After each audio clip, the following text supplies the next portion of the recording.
as certified life coaches with 45 years combined experience in human resources, Jen Trum and Catherine Fry have both experienced the highest of highs and the lowest of lows, both personally and professionally. What they both know to be true is this: our mental, physical, and emotional health are the essential building blocks in order to thrive and shine in the field of HR.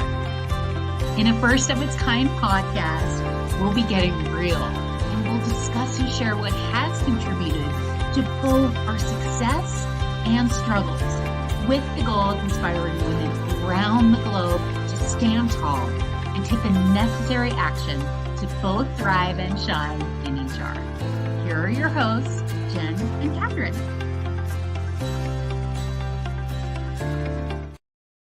Well, hello everybody. Welcome to Thrive and Shine HR. Hey Catherine, how are you doing? Jen, I'm great. How are you? Doing so good. I'm so excited to be here with you. Today we are going to be talking about embracing change, which both of us, as we were doing our little mini show here before we got on, that could be a little bit challenging at times. So this is a great topic. It's a timely topic, and I think it'll be good to get right in. So for our listeners and viewers out there, for those who typically will see us going live on Monday mornings, we're doing it a little bit differently. You and I actually are recording here on a Thursday evening for the first time. This is how out of sorts I am. I'm like, isn't it Wednesday? No, we are Thursday. I'm not having it any other way. We are almost to Friday, y'all. I'm not having it any other way. I thank you for letting me know we are one day closer to TGIF. Yeah, woohoo! So we are just so excited to finally be at our 19th episode. We are almost to the big 2-0. And today we're talking about change and change in HR. In the last few years, boy, has there been a lot of change. So I think it's definitely going to be a timely topic, and with so many different things that are continuing to come out constantly that are causing us to sit up and pay attention and have to continuously need to rework, redo, all of that. This couldn't come at a better time. So, well, why don't we go ahead and dig in? How's that sound? I'm ready to do some digging with you. Let's do it. Okay, so with this being a theme around embracing change and transformation, let's go ahead and start off and talk about our personal experiences around change. So the first question is, share a specific instance in your HR career where you faced significant change. How did you initially react, and what ultimately helped you to navigate that change? Jen, my mind goes to so many different places, from the times where I've started new positions, where I've been the first ever HR director. My mind, I'll be honest, goes to some darker times where employees have passed away. Just the sort of darker side of HR that I think many of us did not know coexisted within the realm of HR. Mm-hmm.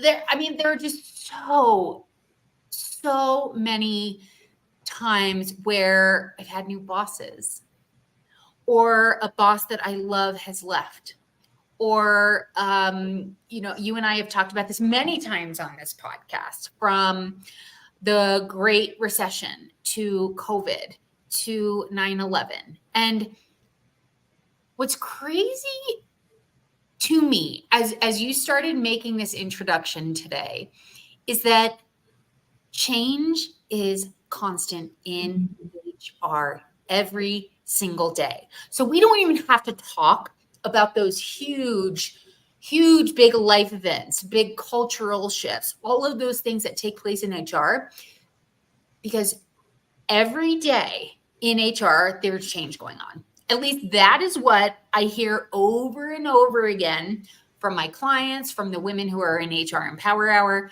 but also in my experience as well. It is just, change is a constant part of life. but especially in HR. What do you think? Completely. You know, it's so interesting to me because I have always been one who has never been necessarily afraid of change. And Okay. so I've always kind of had more of a running into the fire type of mindset when it comes to change. And so what has been so interesting about my most current role is that, you know, I work now for an organization that is really, really change adverse and has been very Ooh. stable in terms of, you know, the environment that they've been in for many, many years. And so I've come into this organization, I've almost been here a year now, but one of the things that I've really realized, and it's kind of humbled me quite a bit, is like my embracing of change attitude. I have to be really careful on how that comes across to others. So for example, we currently are in the process of bringing on some new employees. They purchased a coffee shop, I think I shared in the podcast. And in doing so, a lot of employees just having any sort of kind of turbulence that kind of shakes up the environment, Yes. really, you know, anxiety driven, a lot of uncertainty and that sort of thing. But from my perspective, you know, this is all kind of a part of it, right? Like you said, this is actually like what we do and what it is. But for those who are uncomfortable and uncertain with that, I think one of the things within HR that we have such an opportunity to do is not only navigate our own adversity to change, right, and what that looks like, but also within, you know, the organizations we work with. I have Yes. 170 employees, and their tolerance to change too. That's the other thing where I think on the HR side, it ends up feeling as though it's like this extra weight, because it's not just that lack of tolerance to change that I might have for myself. We have to be considerate of all these different people within an organization and what that Yes. tolerance looks like for those people as well. And so as we're kind of navigating, you know, the change that we're seeing within this organization, I've been in organizations in the past where it's like, oh yeah, change, no problem.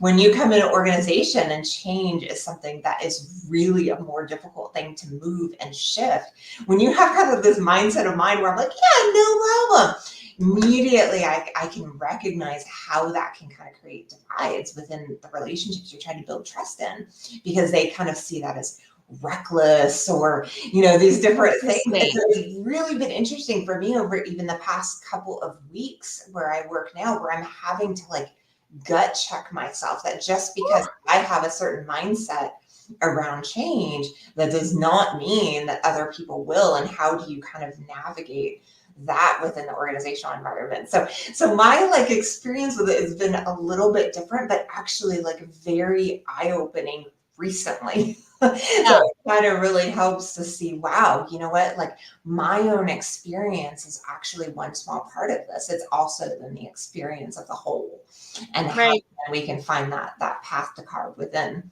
Yeah. Yeah. You know, all I'm thinking about right now is Paul Stoltz's book. Paul Stoltz's book. It's called The Adversity Advantage. Oh, And yeah. and he came up with the idea of this adversity quotient. So some people are very adverse.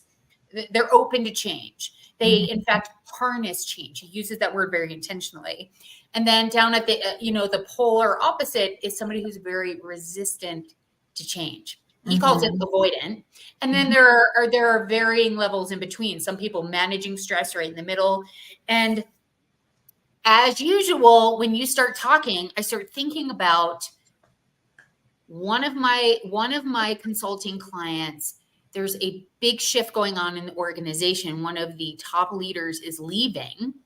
And it's been very interesting. I mean, we've done a lot of work and we've been very open about Paul Stoltz's work. And I've literally drawn a diagram with steps and said, it's okay wherever you fall on these stairs, just get really honest with yourself. Are you up here and you're like, okay, we love this person who's leaving and it's okay. We're going to embrace this change. We're going to go out. We're going to find a great candidate. Or are you down here in the avoidant mode of, I don't want things to change. And in Yeah. some ways, I think maybe you and I have talked about that. There's almost like a grieving process that goes on for the people who are very, very resistant to change. There's a lot of, this isn't happening. There's a lot of struggling with emotional intelligence around that change, a lot of fight or flight. So it's fascinating to me. And there's no right or wrong. It's just, from in my mind, it's like I have to meet people where they are, show up for them where they are, and Yeah. assist them no matter what, no matter how they're feeling about the change. And just having that awareness that it's okay. Some people are going to love it. Some people are going to resist it. And in HR, we help them regardless. But we have the situational awareness to say, it's okay. Whatever you're feeling, it's okay. What can we do to help you through this right now? Yeah. You know, that is such a great point around the grieving process when change is inevitable, and then that immediate, because I've noticed that too, right? It's not necessarily like a pushback, like, no, we're not going to do it, or, we're saying this is no. It's really more like this adjustment period that sometimes people go through where they Yes. process it in that own way. And sometimes it's a little persnickety, but it always kind of finds its way. And I think, the way that you described it in terms of that process makes so much sense to me. So interesting, isn't it? Yeah. It's Yeah. all, it's all related. It's so interesting. I mean, just the study of humans. I think we all in human resources need a degree in either sociology or psychology, or maybe even both. Just really understanding human behavior. It's crazy. It's great. And it's so helpful when we do. So Yeah. helpful. Well, and yeah, and you mentioned like kind of like knowing how we can like meet people where they're at. And like in addition to that, it's like, how are we meeting ourselves where we're at? Ooh, there's some fire. Right? There's Because, some fire. considering our own personal tolerance to change, we do not get that choice. Right? It's not like we're going to be able to be the ones to make that decision around when the change is going to occur. So Right. that, I mean, it's, oh my gosh, it kind of opens up so many different things. We could go into different tangents on it, but it makes No, I love that though. I mean, the self-awareness element yeah. of how do I show up? And does it differ with certain situations? Yeah. With an HRIS system shift. I've never heard of an HR person, going back to Paul Stoltz's work, like really harnessing. I love shifting an HRIS. Like, I've never heard of. If you're out there, listeners, please reach out because I would love to talk to you. I've never met anyone like you. I have to meet you. But yeah, it's how are we showing up, and let's not forget that self-awareness piece. That's a great ad, Jen. That's Yeah. just fire right there. Nice. Well, this leads into the next Nice. question pretty well. So what are some of the biggest challenges or resistances that you face when dealing with change in an HR role, or as an HR consultant role, but within the HR context? And then how did you go about overcoming them? Oh my gosh. I mean, I'm just going to share what's coming up for me. When this was in the private sector, probably a decade ago for me, when I felt as though the leadership had my back, and come to find out quite sort of publicly, like in front of the entire board of directors, one of the shareholders, one of the board members was not pleased with HR. And I was really caught off guard. And in that moment, I became extremely emotional. And I was very embarrassed by my emotion. And it was almost at that time, and remember, this is pre-coaching days, that this is before I really understood the power of the brain and the power of managing my mind.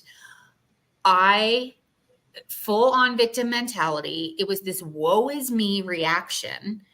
And this took place, like I said, very publicly in front of the entire board. And I just started bawling. And the older me, the wiser me, the now me that has gone through coaching, I think I would have handled that very, very differently. I mean, I just have this whole new set of tools in terms of becoming curious, not taking things so personally. It felt so personal that this one shareholder just wanted to do an audit of HR. He's like, I don't know what you guys do. Can we please audit it? In my mind, I made that he doesn't like HR. I'm doing something wrong. I'm bad at my job. He doesn't understand it. He's trying to fire me. I mean, my brain started going in this really negative direction. And I just see things so differently now. It wasn't personal. He just wanted more information. And I made it mean something so disempowering. And boy, did I didn't circle the drain. I did a head dive down there. Face first. Face first into the muck. I almost just said a hairy drain, but I guess I just said it. Like it was ugly on so many levels.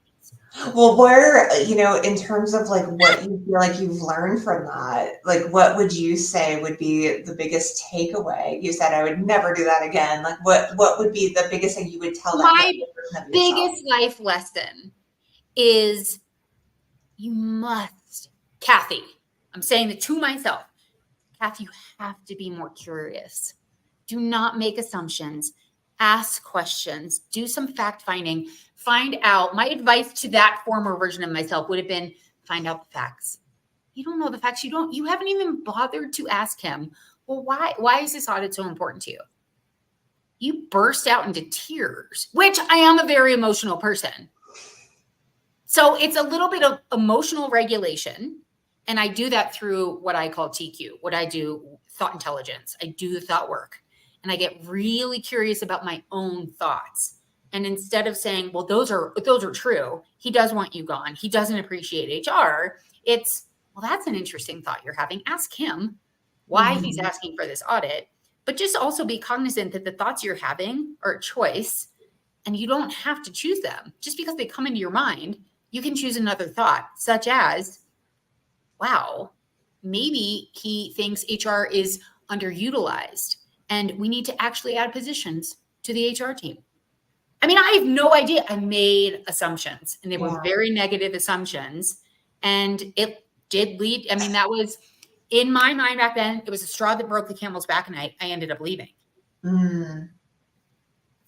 Interesting, right? Yeah, but it's so, that's so logical and reasonable, I think, for so many of us out there. When you get questioned, let's say it's a board, let's say it's, executive leadership, whatever it is. I've been there too. I have similar example. I'm not going to share the exact. I'm not surprised, my little twin. But it's like, that's the reality of it, right? Is like, when that ends up kind of being directed at us, how can we like recognize it as not personal and be able to compartmentalize it? That is really, really difficult to do. And actually my example is like similar to that based on, I cannot wait. Based on an individual who was really, really struggling with change and my coaching with them in a similar way. And so I had an individual I worked with a couple of years ago who had been with the organization for many, many years, was very much like dialed in their ways, right? And, she was within a few years of retirement, and here comes a new manager for the department. She was like in a finance accounting type role, got it all all dialed in, and here comes the new leader and just ready to wipe out and make all of these changes. And I'll never forget, this was someone who was really, really valued in the organization as a whole, but did not feel that way, right? Who didn't see it, who didn't recognize it, who felt completely invalidated, not only by this new leader coming into the organization, but the organization as a whole, where they basically said, no, this sounds like they're making some good ideas. We're going to go ahead and let them make, these different changes, which on its surface happens all the time, all over the place, right? But when you're not necessarily taking into account how an individual is going to feel about themselves, their value, their worth. And so this particular instance was one of those that like really caught me off guard, but it also changed in the way that I like really pay attention when someone is shaken up by change. Because sometimes there are like these deeper, like in your situation, that outburst, that is exactly like you said, there's a deep sense of maybe not being good enough. There's a deep, and so that has been like, nailed it. Yes. yeah. And that's like been one of the greatest lessons I've learned over just the last couple of years since I've kind of done all the thought work that I've done is like, oh, wait a second, slow down for a moment and really take a moment with that, because those are kind of one of those, they can be really difficult to like slow that down and really hear what someone's having to say. But if there is ever a moment to slow our asses down, it is in these types of moments, really to hear what people are saying and understanding, because it's always going to come down, like you said, it's always going to come down to that sense of invalidation, that sense of feeling unworthiness. So how can we like actually take that time in HR with every craziness, everything else going on in our lives? How can we actually like shift the dial a little bit and make sure we're not missing actually the deeper piece of it? And so I think that's been a massive thing for me in terms of how I can show up better for others in ways, because I think in my mind, I'm so, just like everyone else, we're so interested in fixing the problem, solving the issue, making, it go away, rather than actually taking the moment and hearing kind of that individual in terms of what is it that they feel that they need in order to feel seen, still feel validated, like they still matter, even if there are things that we're wanting to move and change and like all of that. And so that it's a big thing, and something that I feel like has helped me in terms of how I can do better, and just pressing that little bit of pause more and more. Okay, any other thoughts on this one before we shift? And actually it kind of goes right in, which is really great, into lessons learned. So yeah, reflecting on your career, let's go back a couple of years. If we're reflecting on our careers, what would you say are the top 3, top 2, top 1? What are the top lessons that you feel like you've learned when it comes to embracing change in the workplace? I mentioned one, curiosity. Curiosity is a skill that I truly believe is essential when it comes to change. Resiliency is also a skill. Mm-hmm. Another one that we must build, confidence. And I'd be remiss if I didn't just highlight what you just shared, because in my almost 30 years now in HR, that self-doubt in ourselves, that's what it boils down to every single time. That imposter syndrome, that self-doubt. And not only do I recognize that in myself, I mean, that's just one of the biggest lessons. If I am struggling with anything, especially as it relates to change, no matter what the change is, if it is that new system, if it's showing up to an interview, am I asking the right questions? If it's, oh my gosh, I need to terminate this employee, I don't want to get sued, am I going to say the right thing?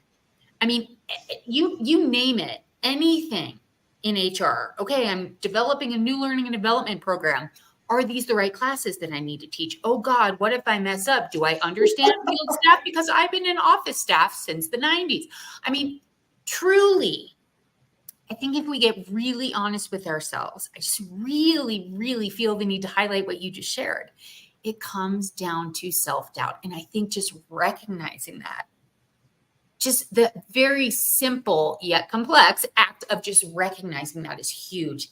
And recognizing that in others when they are spinning in self-doubt. Yeah. Today, so HR Empower Hours every Tuesday, and then every Thursday, I coach anyone who's a member of HR Empower Hour. And there were several women on the call today, and two of the women who I did some one-on-one coaching with in front of the entire group, one was struggling with how does she show up as a senior level HR manager, and the other to help two other departments and help come up with some systems for them. Mm-hmm. She was really struggling with her confidence and just making the decision. And she was getting really caught up in people pleasing, which we talk about a lot in this group, very, very customary of HR professionals to suffer with people pleasing. And then the second woman that I coached, relatively new in a position, has always been sort of an HR generalist, and now she's very focused on certain parts of HR. And she really started, she's struggling with that change, not knowing where she fits in, and quite literally said, I'm really struggling with my imposter syndrome. Mm-hmm. So it's just crazy to me, and how timely of you to just really highlight that self-doubt piece, because not only does it obviously come up for you, it was so evident on my group coaching call today. And it just reinforced my knowing that since I've been in HR since the 90s, I know you can say the same thing. It always comes down to self-doubt.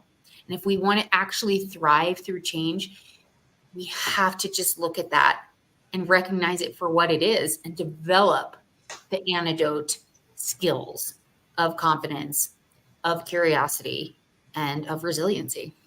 That was great. I love that. Yeah, that is. You're the one who said it before. I'm just dovetailing off what you just said. I was like, oh yeah, that's it right there. What about you? I love how we piggyback off each other. It's just it makes it so easy, right? It was like, thank you for that. I'm going to take that from here. So I had three new ones. I had three different ones. So I can't wait. Oh my God, I can't wait. Number one for me is humility. I think one of the biggest skills that I've learned throughout my career is how to freaking be more humble and how to gut check my ego. And I literally am doing that at least 10 times a day. Like literally anytime I'm kind of going into a meeting, anytime I'm going to a conversation, I'm like checking in with myself. Like, where's my ego? Where's my, what am I holding on to that I'm attached in some way? So that's a massive one. And then adaptability and openness to change. And I think that's very similar to the ones that you said, is like, obviously, change is inevitable, right? And so what can we do? What skills can we build within ourselves to really ground in that change is never personal and that we can thrive through change? And I think many, many, many of us not only have kind of learned a lot of this through, the programming of our lifetimes, right? That it can be a really difficult thing to unravel and realize, okay, what is keeping me from being more open to this? And like you said, a lot of it then gets into the self-doubt and those types of things. And then the last one that I had is self-compassion. So what do we do with our self-doubt? What do we do with our imposter syndrome? We have to figure out how to learn how to be compassionate with ourselves. And it's such a thing that I think is foreign and is unusual and it's new and it's most like significantly, it's uncomfortable. Right? Being compassionate and having compassion with ourselves. Like, I remember gosh, it's been a few years now, but I remember having a similar moment to what you had talked about where you started getting teary-eyed and I got called out in something and I'll never forget, like it just, as soon as it started rushing up, I had the wherewithal, thankfully, to be like, guys, I need to step out. I'm going to be back, and I was able to kind of get out of the room, but it took so much for me to like recognize how far I've come in the ability to do that, where only Yeah. probably a year prior to that situation happening, I would have done exactly what you did. And I think that's how we build this within ourselves, where I was able to see it, feel it, recognize something was wrong within myself. I excused myself from the situation. So often we just do not do that Yes. because we want to be polite, we want to be, like all these things, but is it really worth it? How can we like recognize what do I need right now and how can I honor that somehow? Oh my gosh, I love that. Yeah. I love that because I just sat there and I'm sure a lot of our listeners can relate. I just sat there like trying to hold it in and it just made it worse. I was like, and berating myself. Get it together. Get it together. Do not cry. Do not cry. Do not cry. Yeah. And I love that you had the awareness to say, you know what? I'm going to have some self-compassion and I'm going to go feel my feels and I'm going to do that privately. Yeah. I love that. Yeah. But again, like there is that level of like, how can we get that to a place where we can communicate that and know it's okay? Right? Or know that it's okay to communicate whatever it is we need at the time that we need it in order to have that self-compassion for ourselves. Because I think many of us will continue to put ourselves into uncomfortable and unfavorable situations because of X, Y, or Z, when really deep down we're fighting hard against it and we need to actually like listen to what it is that we're trying to tell ourselves. Truly. Okay, next question. Let's get there. All right. So when it comes to support systems, I think when we consider change and the impact of change, what have you found to be really helpful around how people can get the support they need so that embracing change is a little bit more easier and comfortable? I mean, it's I witnessed something today. I actually was asked to facilitate for a group of women, not HR. Y'all know I focus mostly on HR women, so really cool to step outside of HR. And they have had some change in terms of policy, in terms of reporting structure. And it was Memorial Day weekend, and there was a perception of a lack of leadership.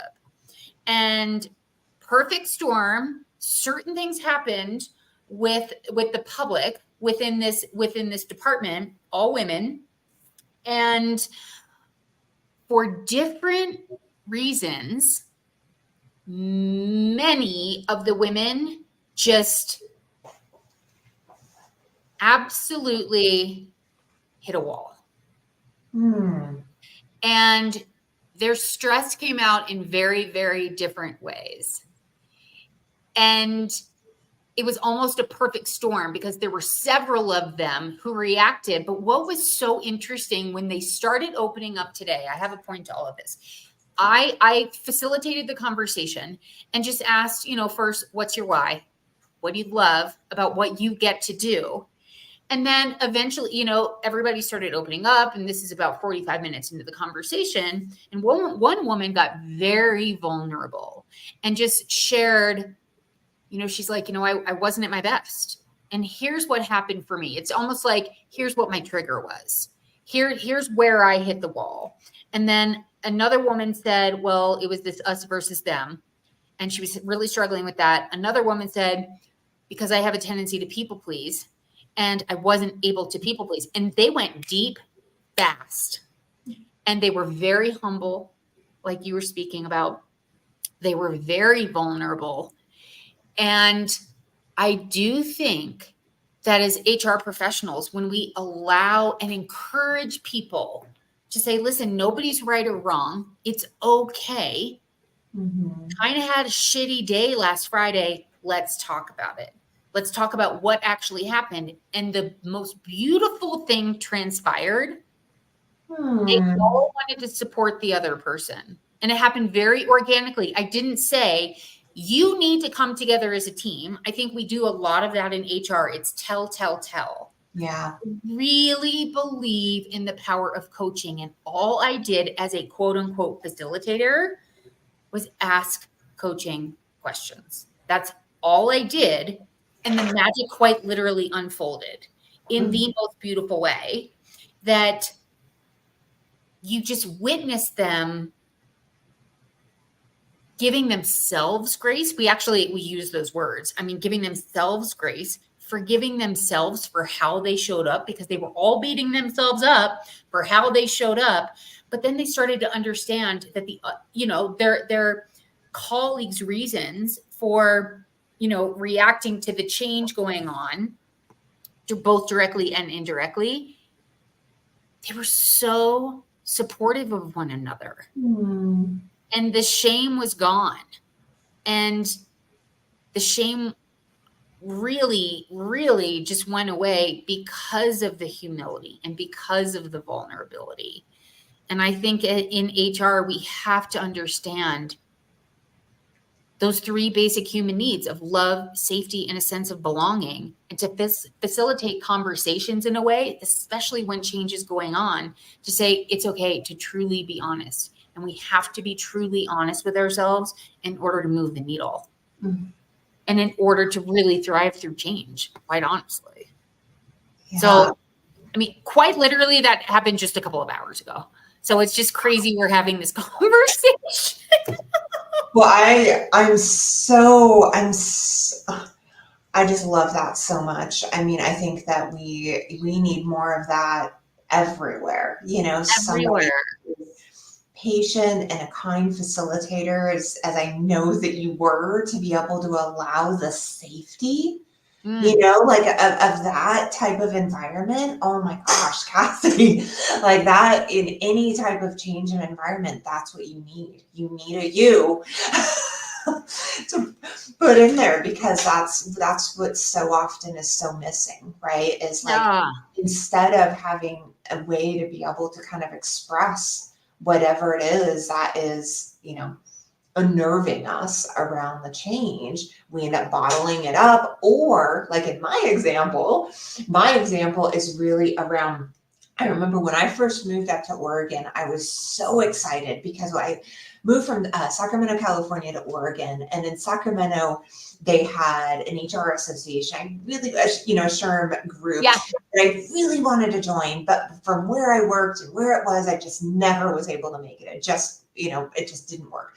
So when I moved up to Oregon, one of the most exciting things was they had a local SHRM group, and they got together monthly, and it was close to my work. And I literally skipped, to be able to go to that place. And I'll never forget the first time I ever went, and we had like a mingle type of event, right? And I was sitting at a table with different gals in the SHRM group, and they were all talking about different things going on in the organization, different changes, right? One of them was talking about a layoff. One of them was talking about, hiring a new CEO.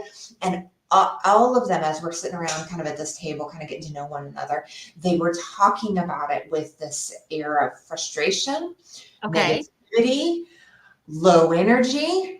I'll just never forget it. I was kind of sitting around this table with other fellow HR people, feeling deflated, feeling as though it was just a bitch fest, right? And I walked away from this literally skipping in the door, and with my head as far down as it possibly could be. Wow. That day. And I didn't go back again, probably for at least a year. And what I really realized, and as I reflect back on that, is like, you can spin change, and you can spin adversity, and you could spin all of these things every which way, right? But if you have an environment that, you create and it is not one where it promotes, encouragement, positivity, all of these things, it's oh my gosh, it's going to just, it's almost like the perpetual hamster wheel, right? I think we're so used and accustomed to find support and find support networks that then just end up kind of encouraging the perpetual narrative that kind of keeps us stuck. And, the one thing that I've realized more than anything is if we're going to seek out support, which I absolutely think is so important, especially when we're in times of turbulence and change. We have to be so incredibly intentional around what it is that we're looking to achieve through the support that we're looking to gain. And so the example that you gave is such an amazing example on what's possible versus where most of us in HR end up because of by default. Right? By default, we end up around the people that feels comfortable because they look like us, they sound like us, they have the same job titles, this, blah, blah, blah, blah, right? But that's not the intentionality that I think that we really need to have when it comes to support networks. And by doing so, by saying, hey, you know what is it we really need when it comes to change and embracing change? We need the type of support that's not only going to kind of help encourage us to kind of be more positive, more forward thinking, more encouraging of one another versus the, environments that so many of us find ourselves in. So I think, when I think of kind of that support and what kind of support can we find when we are looking at going through, periods of change, I think encouraging us to just be as intentional as we possibly can with what that looks like for us, for you, for me, for whoever out there, and know that sometimes support is not going to look the same. One size does not fit all. It does not fit all. And that's another Gen Fire moment of this episode. And I do think that that's really important for our listeners to understand. I think a lot of times we are taught, here's how you handle a PIP, here's how you handle a termination, here's how you onboard a manager. And I'm not saying throw that out the window, but 100% of the time, one size does not fit all because every human being is different. And I don't say that to make anybody fear it or think it's more work. It's actually quite the opposite. When we realize everybody's different and you just show up as best as you can, super curious, that alone overrides the procrastination. It overrides the perfectionism that so many of us in HR have because we just get to show up super curious and with that ability to say, well, what do you want? Moving forward, yes, this change is here. Yes, our boss is leaving. Yes, we just lost an employee. I mean, it's everything from super great things to super sad things.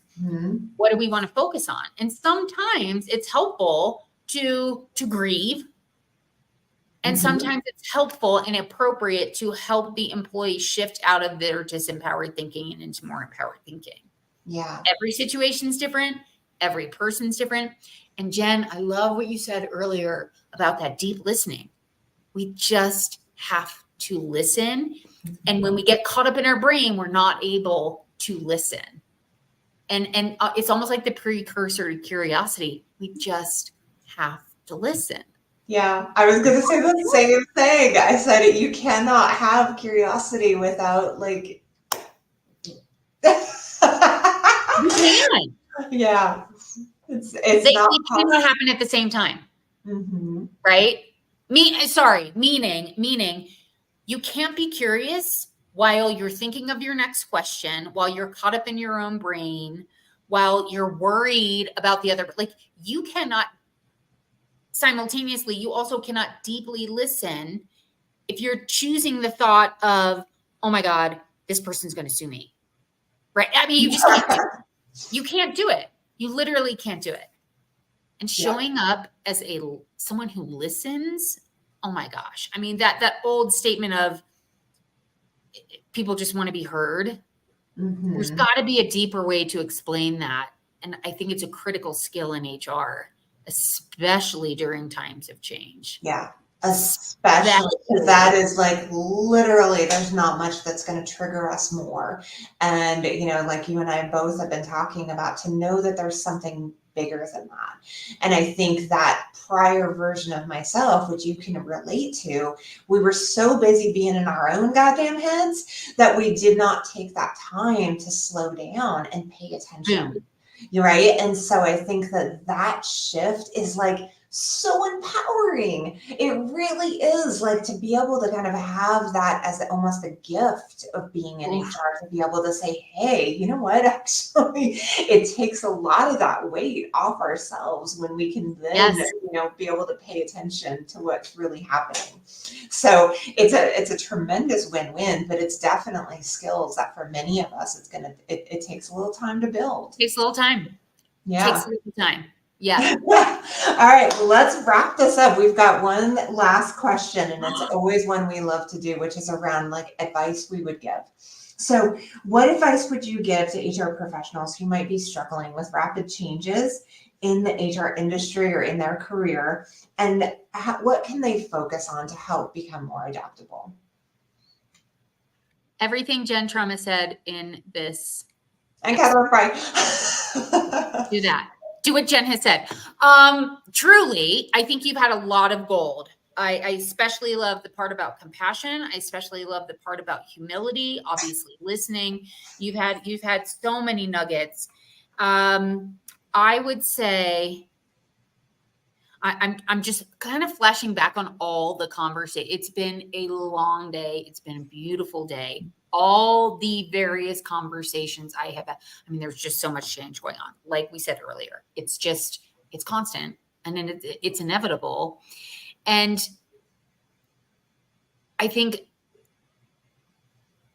really doing, and we've probably said this before on the podcast, but just taking the time to say, how am I showing up? And how do I want to be showing up? And if there is a differential, you know, if you have this awareness of, oh my gosh, wow, I actually do make up a lot of stories. I have these narratives that are not fact-based. If you're anything like me, all those narratives I made up about, you know, the shareholder.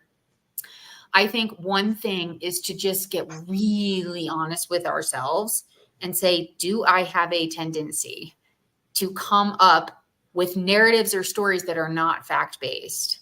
And if so, do I want to be more fact-based? Do I want to deal in fact? And how can I get there? What do I need to do? And Jen, I mean, we've talked about 8 different skills that can lead us to just being more comfortable with change. And maybe comfort isn't the right word.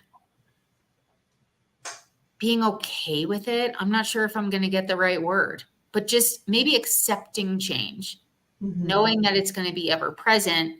And how can we show up as that highest level HR person in a new, improved, empowered way to be there for ourselves and be there for other people in the organization. I love that. Yeah. I do. You're like, how did I pull that out? From the hip today, shooting from the hip today. It's working out just fine. So I want to hear yours. Other than the fire you've already given. Yeah, I agree with everything you said. And I think that, you know, really what matters the most, I think, for anybody who is, you know, struggling with change or struggling with, you know, their own role when it comes to change is really about, like, I think you nailed it, about like, what do I need? What's really going on? And starting to become curious internally. So that curiosity that you talked about, my biggest piece of advice or biggest piece of takeaway is like, how do we become more curious about what's actually going on within? Because I just had a conversation today too with someone who was oblivious. They weren't able to see their own like thoughts to a situation because they were so busy kind of throwing things out, right? We've all kind of seen it so many times, right? Somebody who's not really kind of wanting to actually see the forest for the trees because they're so busy kind of deflecting, right? And when we were able to kind of slow it down and really look at the reality of it, the reality was that they weren't actually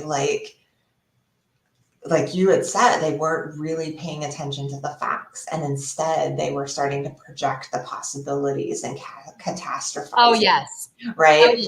And so as soon as we were able to kind of bring it in and recognize that, no, it's okay. Everything right now is absolutely okay. You haven't done anything wrong. I think that sometimes that reinforcement that, can help in those types of situations are really the greatest skill that we can give to ourselves. Yes. And so this particular leader, he and I kind of sat down and we're talking about it. And as he kind of left at the end of it, he's like, I didn't need to, I didn't need to think that. It's like, no, we don't, but we're so, accustomed to kind of having that. And I think that is like kind of that skill that we can build within ourselves. It's like, what is going on? What's really happening and what do I need in order to be able to kind of move this in some way? Because this lack of movement, this like kind of stuckness that we get when we experience change, right? I think is really just a matter of like that self-awareness. And that's 100% of the time going to be what's going to help it start to flow. Right? Understanding ourselves in such a way it's not personal, it's not meant to like, all these things that we do, like you said, the narratives that we build. And as soon as we start to break that down, boy, the peace of mind that can bring. Right. And so sometimes having that support, having someone like you, Kathy, like you and I do it in our pre-show all the time. All the time. Gut checking each other on these types of things. So having that support buddy in some way, and then really being able to recognize that you are, everything is okay, that we're okay, and that we have more to learn, maybe more to grow, but it doesn't mean that you're bad or wrong. And that's so often where so many people go, but they don't know that they're going there. And how do we in HR help guide people to really recognize that they are enough? And when we're not doing it within ourselves, it's that much harder to do it with others. But the more that we do that practicing within ourselves, boy, does it help us show up so we can help others see that in themselves. So for me, that's the greatest reward of the job that I have, to be able to have something like that happen today. I feel like I can leave here skipping, right? You can leave here really recognizing that, you know what, there is something really special in helping someone be able to see that they're okay. Everything's okay. All these meanings they're making, all these stories that they're making, we can kind of bring that in and be able to kind of bring a sense of calm. It's a pretty cool thing.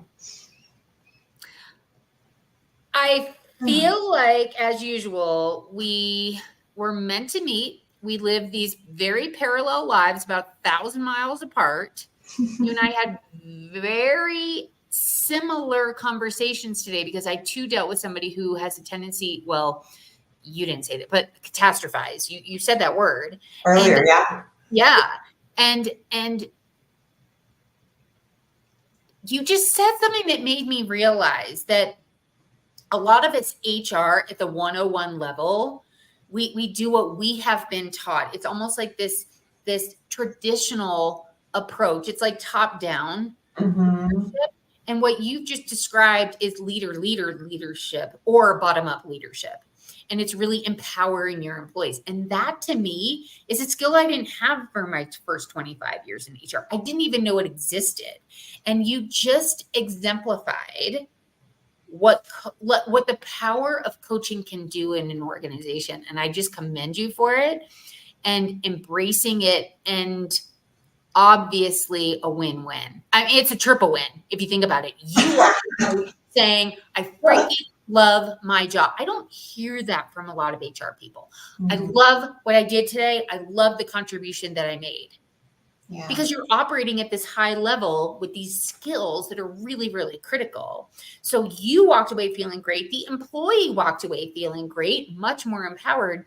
And PF, the organization's in a better place because their HR person is happy, right? And you've empowered a manager and you've helped them in a very, very, very deep way and not the surface level way. So kudos to you. Super impressive work today. High five. I love what you did today. No, it's, I think it just really helps to like reinforce the work that we do, why we do it, why we're here, all of that. It's like, it does actually like the reaping of the rewards is actually when it's put into practice. Right. And then the ability to reflect back and say, you know what, that would have never happened had I not had the awareness I do today. And I get to do that every day. Every day. I feel the same way. I mean, we're such geeks about it and proud geeks. I don't say that in a demeaning way. Yeah. HR can be fun. It really can. And it comes down to our approach and how we're showing up. And honestly, our belief in ourselves and our skills. 100%. 100%. Well, that is such a good segue to wrap up, unless you had any further thoughts before we wrap up today. I just want to say thank you for helping me end my day, because it is evening for you and I right now at the time of recording. Always a pleasure. I always leave these episodes just feeling great. You bring so much light to my life, and you make me realize how much I love our profession. So thank you. Yeah. Always so fun, Jen. Ditto, girl. Well, thank you everyone out there too. You are why we do what we do too. I mean, having an audience that we can help to inspire, encourage, challenge sometimes is really truly, I think, what it's all about. So thank you so much, everybody. If you've not yet, please make sure you download the podcast. Make sure you rate us, you review us, you give us lots of love, and make sure that you check out Catherine's HR Empower Hour. If you've not before, it is amazing. So we'll make sure to put a link in there with us. Catherine, any final thoughts before we wrap up today? Keep going. Keep improving those skills. Never underestimate the importance of developing that skill of confidence, of curiosity, of resiliency, of humility, of compassion. And when we say those things, don't forget to put self in front of all of it. Self-compassion, self-confidence, all of it. Keep going. Keep going. You've got this. I love it. I love it. I'm going to ditto that. And thank you so much, everybody. Don't forget, every single day is an amazing day to thrive and shine in HR. Have a great day.